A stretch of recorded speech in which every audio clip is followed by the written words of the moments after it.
Assalamualaikum warahmatullahi wabarakatuh.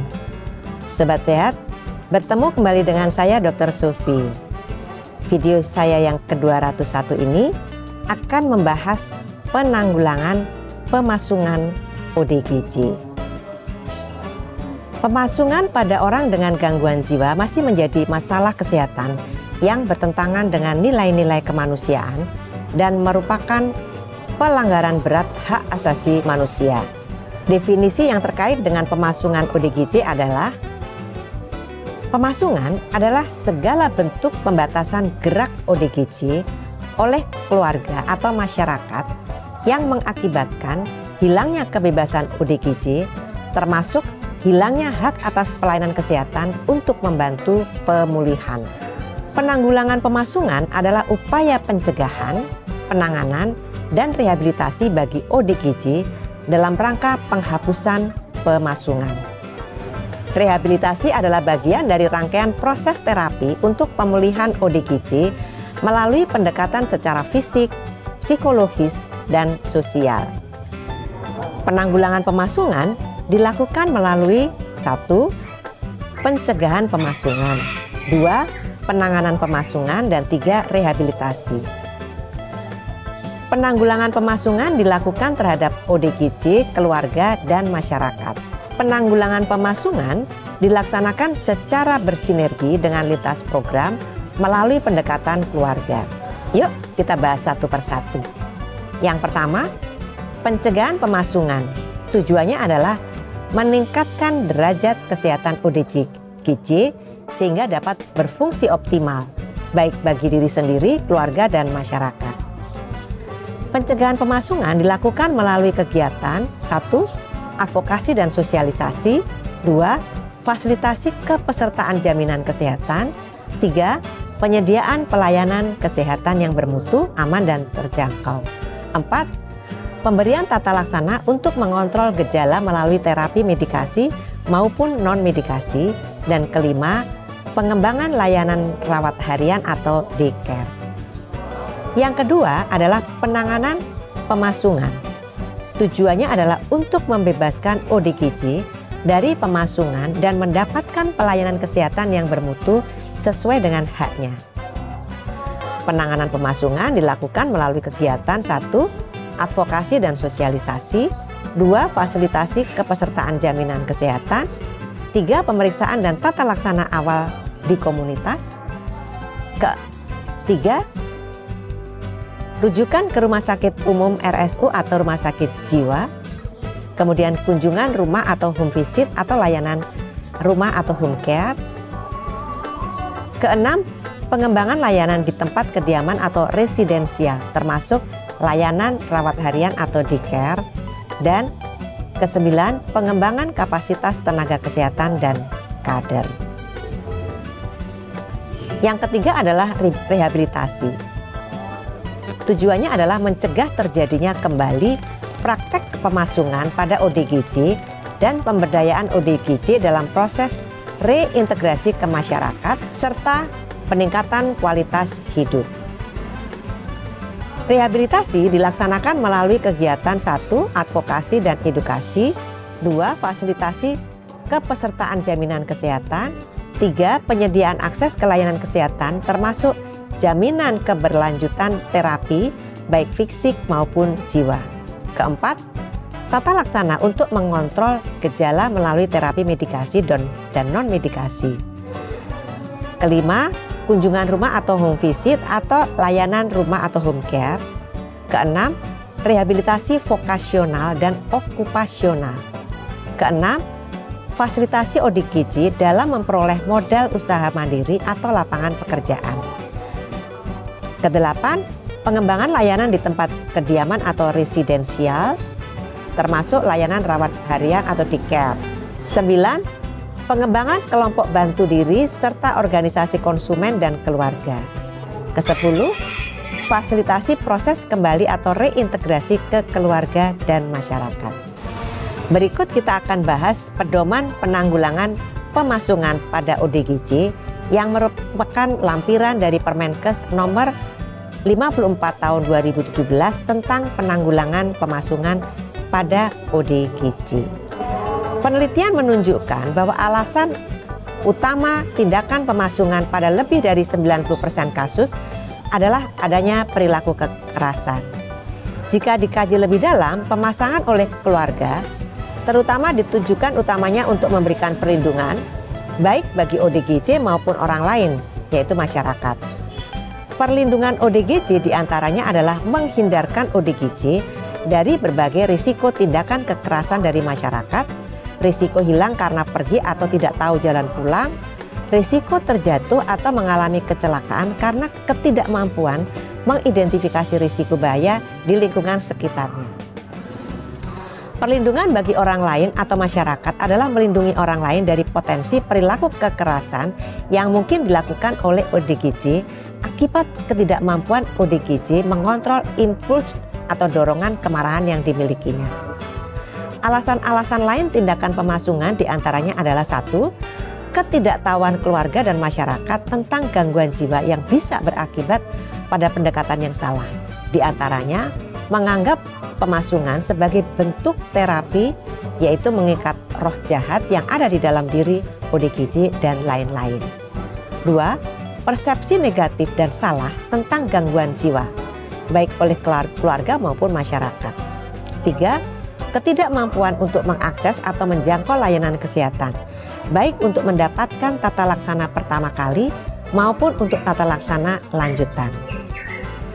Sebagai catatan, lebih dari 78% kasus pemasungan ODGJ sudah pernah mengakses layanan kesehatan untuk mendapatkan tata laksana.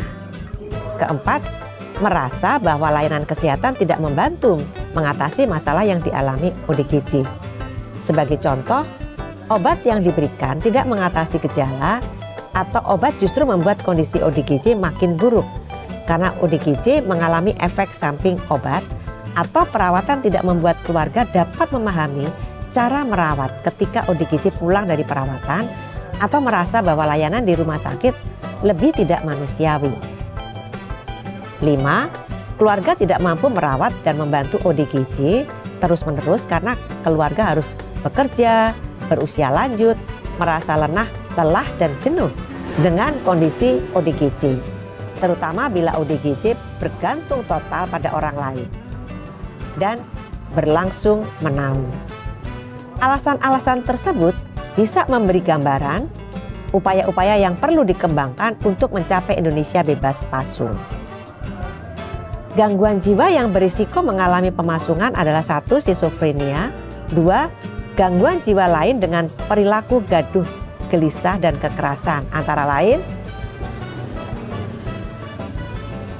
Gangguan demensia atau kepikunan berat, 2. Gangguan penyalahgunaan zat atau nafsa, 3. Gangguan afektif bipolar, 4. Retardasi mental, 5. Gangguan terkait perilaku pada anak dan remaja. Tantangan pasca penanggulangan pemasungan adalah 1.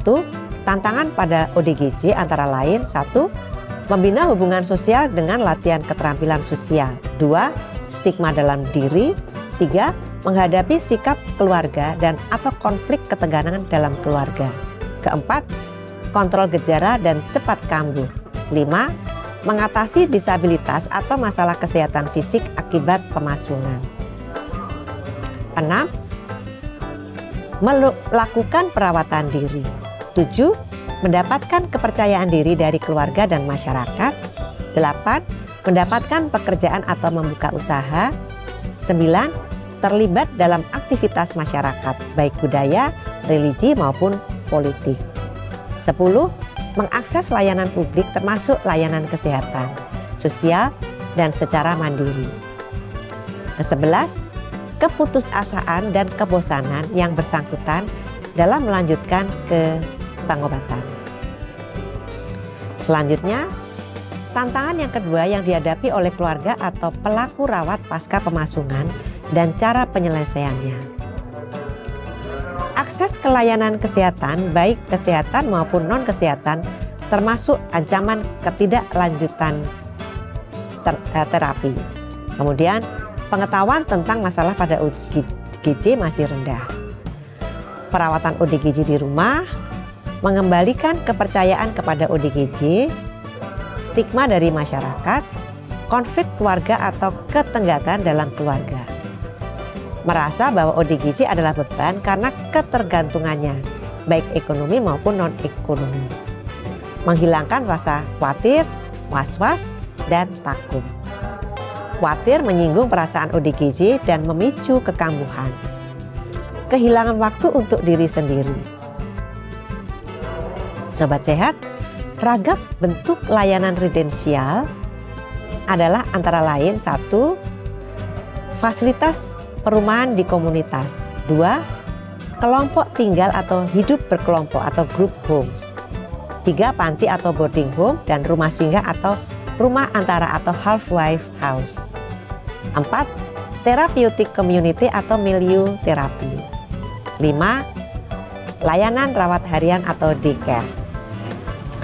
Jenis-jenis kegiatan yang dapat dikembangkan sangat bervariasi dan dapat mengakomodir jenis-jenis rehabilitasi lainnya seperti A. Psikoedukasi dan latihan keterampilan sosial. B. Terapi rekreasi. C. Terapi kreasi seni antara lain terapi tari, terapi musik, dan terapi lukis. Kemudian yang berikutnya D. Terapi membaca atau biblioterapi. E. Pet terapi yaitu mengelola binatang. F.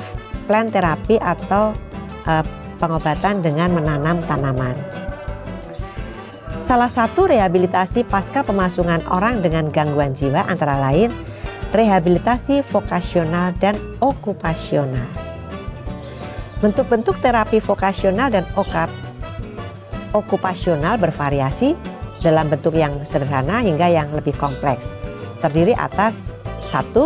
Penyusunan jadwal harian. 2. Latihan perawatan diri, meliputi mandi, etika makan, olahraga, dan lain-lain. Ketiga, latihan seni yaitu lukis, musik, keramik, dan lain-lain.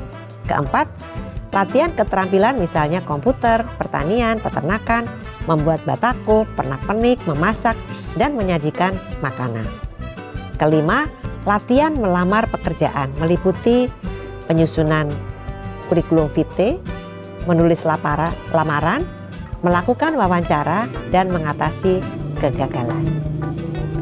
Sobat Sehat, beberapa puskesmas telah mengembangkan UKBM kesehatan jiwa yang sangat luar biasa dalam bentuk posyandu kesehatan jiwa. Akan sangat istimewa apabila kegiatan yang sudah terlaksana bisa sejalan dengan peraturan terkait kesehatan jiwa dan penanggulangan pemasungan ODGJ, termasuk pedoman dalam lampiran peraturan ini. Yang tidak kalah pentingnya adalah pencatatan pelaporan. Lihat tabel di halaman 124 sampai dengan 126 pada video yang menunjukkan rekapitulasi data kasus pasung puskesmas. Dengan keterangan di halaman 126 sampai dengan 131. Kemudian Sobat Sehat juga bisa melihat tabel di halaman 133 yang kita lihat di video yang menunjukkan rekapitulasi data kasus pasung dengan pedoman pengisian formulir pada halaman 134. Untuk mengevaluasi apakah yang kita lakukan sudah sesuai, ada instrumen penilaian diri pencapaian program bebas pasung. Bisa dilihat di halaman 140 sampai dengan 164 dengan pedoman pengisian instrumen penilaian diri pencapaian program bebas pasung pada halaman 165 sampai dengan 205. Kita lihat di video. Indikator perlu kita tetapkan karena kita perlu tahu apakah yang kita kerjakan ada manfaatnya dalam peningkatan kinerja dan peningkatan mutu berkesinambungan. Pertanyaan-pertanyaan pada pemantauan dan evaluasi akan terjawab dengan indikator. Indikator adalah penanda yang membantu mengukur suatu perubahan dari satu titik ke titik lain ke arah pencapaian tujuan. Sifat indikator seharusnya spesifik, dapat diamati, dapat diukur, relevan, dan merupakan kesepakatan sebuah konsep atau tujuan yang kurang terdefinisi dengan jelas. Indikator merupakan media untuk menentukan keberhasilan proyek atau program sesuai dengan tujuan yang telah direncanakan. Jenis indikator terdiri dari 1. Indikator input dan indikator proses atau output yang digunakan dalam pemantauan. 2. Indikator dampak atau outcome digunakan dalam evaluasi. Pemilihan indikator didasarkan atas pertimbangan berikut. 1. Sahih atau valid, di mana indikator mengukur efek yang seharusnya diukur. 2. Handal atau reliable, akan memberikan hasil yang sama jika diukur dengan cara yang sama. 3. Akurat, definisi operasionalnya jelas sehingga orang tidak ragu akan apa yang diukur. 4. Sesuai waktu, dapat diukur dalam interval yang sesuai dengan tingkat perubahan yang diharapkan. 5. Dapat diperbandingkan, memungkinkan untuk dilakukan perbandingan antara berbagai kelompok sasaran atau pendekatan proyek. Indikator kesehatan menurut WHO dan pengembangannya bila diterapkan pada program PASUNG bisa kita lihat pada video pada tabel di halaman 207 sampai dengan 209. Demikianlah Sobat Sehat, di video 201 ini kita telah membahas penanggulangan pemasungan ODGJ. Sobat Sehat bisa melihat lebih rinci dengan membaca Permenkes RI nomor 54 tahun 2017 tentang penanggulangan pemasungan pada orang dengan gangguan jiwa atau ODGJ. Kita akan bertemu kembali di video 202 untuk membahas hak dan kewajiban ODMK dan hak ODGJ. Sampai di sini dulu ya. Sampai jumpa. Semoga selalu sehat. Wassalamualaikum warahmatullahi wabarakatuh.